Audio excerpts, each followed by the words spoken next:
अखिलेश यादव जी जब जब ज़रूरत पड़ती है उनके परिवार के से उनके संपर्क रहते हैं, और अभी भी अखिलेश यादव जी हॉस्पिटल गए, पूरी पार्टी आज़म खान साहब के साथ खड़ी। संपर्क में रहने से कोई इतना ज़्यादा फ़ायदा होगा नहीं। मैं मानता हूँ जिस लेवल पर आज़म खान साहब, जितना बड़ा नाम है समाजवादी, अहलिया जेल से आई वापस, तो जैसे ही ट्विटर पर एक बात चली, असदुद्दीन ओवैसी साहब ने कहा कि मिलने जाऊँगा मैं, उसके बाद इमरान प्रतापगढ़ी ने ट्वीट किया, उसके बाद तुरंत अखिलेश यादव मिलने पहुँचे और समाजवादी पार्टी के सारे लोग एक्टिव हो गए।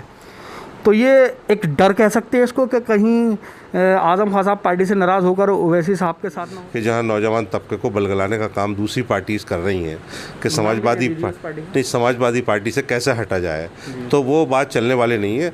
मुसलमानों को तरजीह, पिछड़ों को, दलितों को, मैं सभी को कह रहा हूँ, तो मुस्लिम क़यादत अलग से करने में वो बात नहीं बनेगी जो समाजवादी पार्टी की सरकार में मुस्लिम क़यादत। सच कहें तो पूरी बाबरी मस्जिद तहरीक को समाजवादी पार्टी और मुलायम सिंह यादव जी की झोली में आज़म खान साहब ने डाला।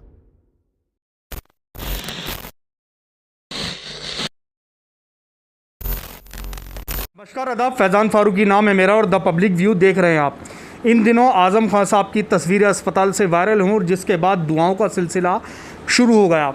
लोग जज्बाती पोस्ट लिखने लगे और आज़म खान साहब की रिहाई के लिए और उनकी तंदुरुस्ती के लिए दुआ करने लगे। लेकिन क्या रिहाई के लिए दुआ करना और पोस्टें लिखना ही काफ़ी होगा?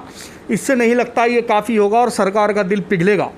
ये सिलसिला शायद यूं ही जारी रहेगा और सेहतमंद होने के बाद भी आज़म खान साहब को शायद फिर से जेल का रुख देखना पड़े। लेकिन कुछ लोग ऐसे हैं जो आज़म खान साहब की रिहाई के लिए संघर्ष लगातार कर रहे हैं। लोहिया विचार मंच से हमारे साथ मोइन पठान साहब मौजूद हैं, जो लगातार आज़म खान साहब के लिए लड़ रहे हैं। हम उनसे जानेंगे कि वो क्या कदम उठाएंगे आज़म खान साहब की रिहाई के लिए, ताकि आने वाले वक्त में उनके लिए आसानी हो सके और उत्तर प्रदेश के चुनावों में वो बढ़ चढ़कर हिस्सा ले सके और समाजवादी की क़यादत को मजबूत कर सके। सर, स्वागत है आपका। तो वही सवाल रहेगा मेरा पहला आपसे कि जो आपका संगठन है क्या कार्य कर रहा है, क्या कोशिशें कर रहा है? जिस तरह से देखा गया है कि समाजवादी कहीं ना कहीं विफल रही है आज़म खान साहब के लिए, तो आप ऐसा क्या करेंगे उनकी पार्टी से ऊपर उठकर जो उनको आसानी हो सके? देखिए, मोहम्मद आज़म खान साहब समाजवादी पार्टी के ही बड़े नेता और राष्ट्रीय महासचिव ही नहीं, वो हिंदुस्तान के बड़े नेता हैं। और सच तो ये है कि वो बड़े सग़ीर के बड़े नेताओं में उनका शुमार है। मौलाना अबुल कलाम आज़ाद साहब को हमने देखा नहीं, लेकिन तमाम मुसलमान हिंदुस्तान के अंदर जो आज मौजूद हैं, जो हमारे पूर्वज मौलाना अबुल कलाम आज़ाद के चंद जुमलों को सुनकर जाते जाते कदम हिंदुस्तान में रुक गए थे और हिंदुस्तान वो अपना मुल्क मान रहे थे, उन्हीं की नस्लों में से हम हैं। लेकिन आज़म खान साहब जिनको हमने देखा, जिनके साथ में हमने संघर्ष किया, जिनके साथ में हमने शिक्षा के बड़े बड़े जो उन्होंने किले तामीर किए हैं, उसमें कहीं ना कहीं हम लोगों का भी संघर्ष आज़म खान साहब के साथ रहा। आज़म खान साहब के साथ हमारी तपस्या इसलिए रही कि आज़म खान साहब मुल्क का सरमाया है, मिल्लत का सरमाया है, और आज़म खान साहब सेकुलरिज़म का एक बहुत बड़ा मंबा हैं, जो कि एक ऐसा किरदार पूरे हिंदुस्तान में शायद देखने को नहीं मिलेगा कि आज़म खान साहब की वो शख्सियत है कि अगर आज़म खान साहब अपनी कोई सियासी जमात बनाते तो बहुत बड़े हैसियत में वो होते और कामयाब होते। चूँकि आज़म खान को सेकुलरिज़म का दामन नहीं छोड़ना था। आज़म खान साहब ने चौधरी चरण सिंह की हिमायत में बहुत लंबे समय तक संघर्ष किया है। आज़म खान साहब ने 1977 में मीसा में बंद होकर जेल की यातनाएं झेली हैं। 19 महीने आज़म खान साहब जेल में रहे, जबकि वो ख़ुद उस ज़माने में अलीगढ़ मुस्लिम यूनिवर्सिटी के तालिब इल्म थे, वहाँ के तुलबा के नेता थे। आज आज़म खान साहब जनमानस के नेता हैं, मेंबर ऑफ़ पार्लियामेंट हैं, हिंदुस्तान की सबसे बड़ी पंचायत के सदस्य हैं। इससे बड़ी तकलीफ़ की क्या बात होगी कि एक मेंबर ऑफ़ पार्लियामेंट जो इतनी तकलीफ़ों के दौर से स्वास्थ्य को लेकर गुज़र रहा है, उसके ऊपर उत्तर प्रदेश सरकार की कोई भी नरम अभी तक नीति देखने को नहीं मिली। जबकि स्वास्थ्य के मामले में मैं मानता हूं कि बदतरीन मुखालिफ भी एक दूसरे का कहीं ना कहीं साथ देता है। आपने देखा कोरोना काल में बड़े बड़े ख़तरनाक लोगों को पैरोल दी गई। आज़म खान साहब एक मेंबर ऑफ पार्लियामेंट, उनके ऊपर आरोप लगाए गए हैं और आरोप भी कोई बहुत बड़ी धाराओं में नहीं है, मुर्गी चोरी, बकरी चोरी, किताब चोरी इत्यादि। उसके बाद उनको पैरोल नहीं दी जाना कितनी बड़ी तकलीफ़ की बात है। इसी सिलसिले में मैं उत्तर प्रदेश में भ्रमण पर निकला हूँ अपने संगठन के बैनर के नीचे, लोहिया विचार मंच। और मैं आज संभल की सरज़मीन पर, जो ऐतिहासिक सरज़मीन है, ये एक इतिहास बदलने वालों की सरज़मीन है। और मैं आज फ़िरोज़ खान साहब जो समाजवादी पार्टी के ज़िला अध्यक्ष रह चुके हैं, उनके पास आया हूँ। और ये समाजवादी पार्टी के आज भी जनमानस के नेता हैं और आज़म खान साहब के परिवार के प्रति इनके मन में जो श्रद्धा है या इनके मन में जो उनके परिवार के प्रति सहानुभूति है और जो इनको एक दर्द है इस समय में कि जब तमाम ही लोग आज़म खान साहब के स्वास्थ्य को लेकर चिंता ज़ाहिर कर रहे हैं, दुआओं का सिलसिला है, वहाँ फ़िरोज़ खान साहब से मैंने कहा कि हमारा संगठन पूरे उत्तर प्रदेश में भ्रमण करेगा और आप क्या हमारा साथ देंगे। उन्होंने कहा कि पूरे उत्तर प्रदेश में जहाँ जहाँ मेरी ज़रूरत पड़ेगी आप मुझे अपने साथ लेके चलिए। मेरी टीम, मेरे साथी तन मन धन से आपके संगठन को, आज़म खां के इस उद्देश्य के प्रति जो आपका संगठन चला है, हम साथ देंगे। हम सारे ही लोग, फ़िरोज़ खान साहब, मैं और भी पार्टी के संगठन के ज़िम्मेदार योगी आदित्यनाथ जी जो हमारे उत्तर प्रदेश के वज़ीर आला हैं, हम उनसे बहुत जल्दी मुलाकात करने वाले हैं और उनको सिर्फ मानवता की दुहाई देंगे कि मानवता के आधार पर आज़म खान साहब को पैरोल अविलंब दी जाए और आज़म खान साहब का जब तक स्वास्थ्य पूर्णतः सही नहीं हो जाए तब तक उनको मैदानता हॉस्पिटल लखनऊ में ही रहने दिया जाए। उनके परिवार के किसी एक सदस्य को भी आज़म खान साहब की देखभाल के लिए वहाँ पर मौजूद रहने की उत्तर प्रदेश सरकार इजाज़त दे। इस सिलसिले में हम जल्द अज जल्द उत्तर प्रदेश के मुख्यमंत्री जी से मिलेंगे। जैसा आपने कहा, पहले शुरुआत में कहा कि आज़म खान साहब हमेशा समाजवादी पार्टी के साथ रहे, पहले मुलायम सिंह यादव के साथ कांधे से कांधा मिलाकर चले, अब अखिलेश यादव के साथ जिस तरह से उन्होंने सेवा की है, मुझे नहीं लगता पर्सनली ऐसा कि समाजवादी पार्टी उनके साथ इस तरह से खड़ी हुई है उनके लिए। जिस तरह से आपका संगठन खड़ा हुआ है, ऐसे समाजवादी पार्टी खड़ी होती तो बात ज़्यादा गहरी रहती। इस पर क्या कहना चाहेंगे? आपके समाजवादी पार्टी की कमी मानते हैं इसमें आप? समाजवादी पार्टी पूरी तरह से आज़म खान साहब के साथ खड़ी है और जितनी भी मदद की जा सकती है वो करी जा रही है। न्यायिक मामलात हैं, न्यायिक मामलात में ना तो आप कोई दखल दे सकते, ना मैं कोई दखल दे सकता। और मैं समझता हूँ मुस्लिम क़यादत में आज़म खान साहब का कोई सानी नहीं है समाजवादी पार्टी में। जिस लेवल पे एहतजाज होने चाहिए था आज़म खान साहब के लिए, उस लेवल पे एहतजाज हुआ। सिर्फ ट्विटर खेलने से तो ये काम आसान नहीं होते ना, ये मसले हल नहीं होते। ये तो एहतजाज वाली चीज़ थी। आईना जमा मर्दी हक गोयो बेबाकी, अल्लाह के शेरों को आती नहीं रुबाई। इस बात से इनकार नहीं किया जा सकता कि संघर्ष और बड़े व्यापक पैमाने पे किया जा सकता है, लेकिन पार्टी आज़म खान साहब के साथ है। और आपने देखा कि आज़म खान साहब जब पार्टी के साथ मुलायम सिंह यादव जी को जब उन्होंने चुना था, जिस वक्त अजीत सिंह साहब मुलायम सिंह में उत्तर प्रदेश में जनता दल के चीफ को लेकर मामलात पेश आए थे, तो आज़म खान साहब मुलायम सिंह जी के साथ थे।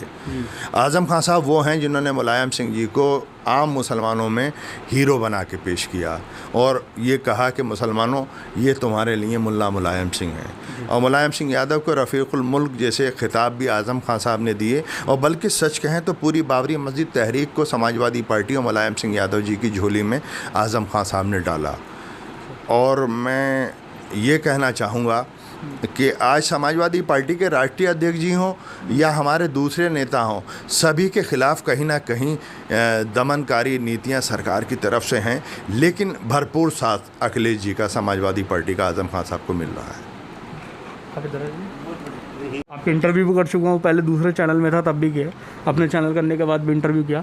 मैं वहीं आज़म खान साहब की बात पर आता हूँ। जब उनकी अहलिया जेल से आई वापस, तो जैसे ही ट्विटर पर एक बात चली, असदुद्दीन ओवैसी साहब ने कहा कि मिलने जाऊंगा मैं, उसके बाद इमरान प्रतापगढ़ी ने ट्वीट किया, उसके बाद तुरंत अखिलेश यादव मिलने पहुंचे और समाजवादी पार्टी के सारे लोग एक्टिव हो गए। तो ये एक डर कह सकते हैं इसको कि कहीं आज़म खान साहब पार्टी से नाराज़ होकर ओवैसी साहब के साथ ना हो जाए। ये समाजवादी पार्टी से तो सारे लोग डरते हैं, समाजवादी पार्टी आज तक किसी से नहीं डरी। अच्छा। जितनी पार्टीज़ हैं, चाहे स्टेट लेवल हो या सेंटर की हो, राष्ट्रीय पार्टी हो, तो समाजवादी पार्टी का भय तो आज भी लोगों को सता रहा है। आप देख ही रहे होंगे कि सारे लोग जो हैं वो जब जब चर्चा करते हैं तो समाजवादी पार्टी से लड़ाई की बात करते हैं, चाहे इस वक्त सत्ता की भारतीय जनता पार्टी हो या घर में बैठी हुई और पार्टियां हों, जो घर में बैठ के ही पार्टी बहुत से लोग चला रहे हैं। मैं नाम नहीं लेना चाहता, नहीं ले लीजिए, कोई बात लेकिन नहीं, आप तो हमेशा कंट्रोवर्शियल कुछ नहीं, मैं कह तो देता हूँ लेकिन उसमें फिर झगड़ा होने लगता है आके, फिर कोई बात नहीं, कुछ चीज़ें अंदर की रहनी चाहिए। समय आने पे खोल दूंगा, तो दिल में नहीं रखूँगा, बता दूंगा आपको। लेकिन कुछ पार्टियाँ ऐसी, लेकिन आज की तारीख में अगर किसी को डर है पूरे प्रदेश में तो समाजवादी पार्टी से हर पार्टी डर रही है।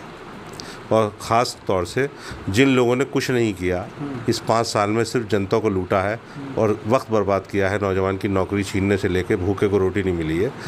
मैं यही कहूँगा आपसे कि आने वाला समय समाजवादी पार्टी का है। 2022 में पूर्ण बहुमत से भी कहीं बढ़ चढ़ के हम सरकार में आएंगे। 2012 में तो हमें अनुमान ही नहीं था, हम तो आंकड़ा जोड़ते थे, कहीं ऐसा भी देखा था हमने कि ये सोच लिया था कि कुछ भी बनेगी सरकार हमारी गठबंधन से ही बन जाएगी, लेकिन जनता ने 200 से ऊपर हमको भेजा। इस बार का आंकड़ा है कि 300 पार भी कर सकते हैं। अच्छा। जिस तरीके से हालात हैं। लेकिन अब मैं जिस तरह से ग्राउंड रिपोर्ट कर रहा हूँ, आप भी देख रहे होंगे इस चीज़ को, ज़्यादातर नौजवानों का कहना यह है कि हमें हिस्सेदारी चाहिए, मुस्लिम क़यादत चाहिए। तो कहीं ना कहीं अगर अखिलेश यादव का गठबंधन होता है MIM से, तब तो हम ठीक है, हम अखिलेश यादव को की तरफ जाना पसंद करेंगे, वरना उनको पूरी तरह से नकार देंगे। तो क्या लगता है आपको इन 100 सीटों से नुकसान पहुँच सकता है समाजवादी पार्टी को? नहीं, सारी ये कोई पहलू नहीं है जो ये कह रहे हैं कि मुस्लिम क़यादत हमको चाहिए। उत्तर प्रदेश में जो समाजवादी पार्टी ने मुस्लिम क़यादत जिस तरीके से मुसलमानों की बात की है, जिस तरीके से पिछड़ों और दलितों की बात की है, तो दूसरी पार्टी सहन नहीं लगा पाएंगी इस इशू को लेकर के। मैं समझ रहा हूँ कि जहाँ आप बोल रहे हैं कि जहाँ नौजवान तबके को बलगलाने का काम दूसरी पार्टीज़ कर रही हैं कि समाजवादी पार्टी से कैसे हटा जाए, तो वो बात चलने वाली नहीं है। मुसलमानों को तरजीह, पिछड़ों को, दलितों को, मैं सभी को कह रहा हूँ, तो मुस्लिम क़यादत अलग से करने में वो बात नहीं बनेगी जो समाजवादी पार्टी की सरकार में मुस्लिम क़यादत ख़ास तौर से। और आज़म खान नाम कोई छोटा मोटा नाम थोड़ी है, बहुत बड़ा नाम है।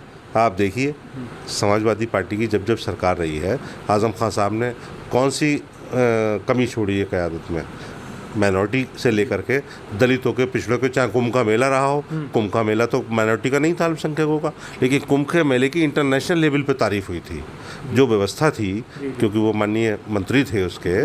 तो कुंभ का मेला उनकी ज़ेरे निगरानी हुआ, तो देखिए कुंभ के मेले की मैंने तारीफ सुनी प्रयागराज में। इलाहाबाद में गया तो मुझसे लोगों ने जिक्र किया कैसी व्यवस्था भारतीय जनता पार्टी भी नहीं कर पाई, जो संतों की पार्टी कहलाती थी, जो लोगों को गुमराह कर रही है पार्टी आज, ऐसी व्यवस्था वो भी नहीं कर पाए। तो अब आने वाले वक्त में अगर मान लीजिए, फ़र्ज़ कर लीजिए समाजवादी पार्टी की सरकार आती है, तो आप अपने पद के लिए लड़ेंगे फिर से क्या? देखिए समाजवादी पार्टी में कोई चीज़ मैं समझता हूँ लड़के नहीं जाती, काम बोलता है। अच्छा। हाँ, वो भले ही लोग मुझे ना जानते हो, जैसे आप कह रहे थे कि मैं आपको अच्छी तरह से जानता हूँ। ये इशू भी बहुत चल रहा है इस वक्त जनपद संबल में। हाँ। तो अब तो मैंने अभी बताया ही आपको, 1 तारीख से मैं अभियान शुरू कर रहा हूँ गांव-गांव जाने का। तो गांव में जहाँ मैं पूरे जनपद में लगभग 9 साल जब से डिस्ट्रिक्ट बना मैं अध्यक्ष रहा, और आपने देखा भी है हमारी कारगुजारी को कि हमेशा हमने कमज़ोरों की लड़ाई को लड़ा है, संभल के विकास के लिए लड़ाई लड़ी है। तो समाजवादी पार्टी ने हमें बहुत कुछ दिया है और आगे भी मिलेगा। तो इसलिए अब मैं 1 तारीख से गांव-गांव जाके अपनी पार्टी की बात करूंगा।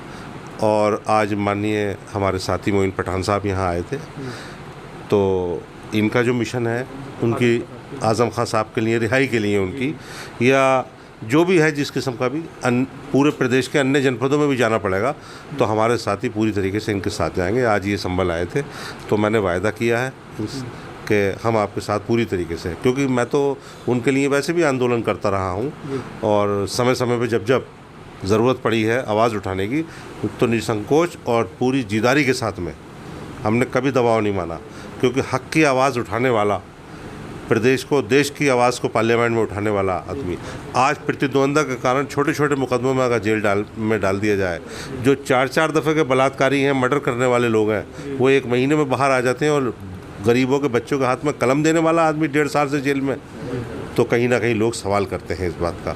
तो हम इसकी लड़ाई लड़ने के लिए अब सड़कों पे भी उतरेंगे। माननीय मुख्यमंत्री से मिलने का प्रोग्राम हमारा है, हम बात करेंगे इस मामले में भी कि हो सकता है कि मन में कहीं ऐसा तो नहीं है प्रतिद्वंदा गहराई से जमी हो, या हमारी बात कहने से हो सकता है मानवता के नाते वो हमारी बात को सुना जाए। तो ये हमारे साथ मौजूद थे मोइन पठान साहब और फिरोज़ खां साहब, और इन्होंने एक मुहिम शुरू करने जा रहे हैं आज़म खां साहब की रिहाई के लिए, और ये जल्द ही मुख्यमंत्री उत्तर प्रदेश योगी आदित्यनाथ से भी मुलाकात करेंगे। आने वाले वक्त में पता चल जाएगा कि इनकी मीटिंग से कोई हल निकल के आता है या नहीं, या आने वाले वक्त में पता चलेगा। हमारी वीडियो आपको कैसी लगी कमेंट सेक्शन में ज़रूर बताइए। द पब्लिक व्यू देखते रहिए। जय हिंद, जय भारत।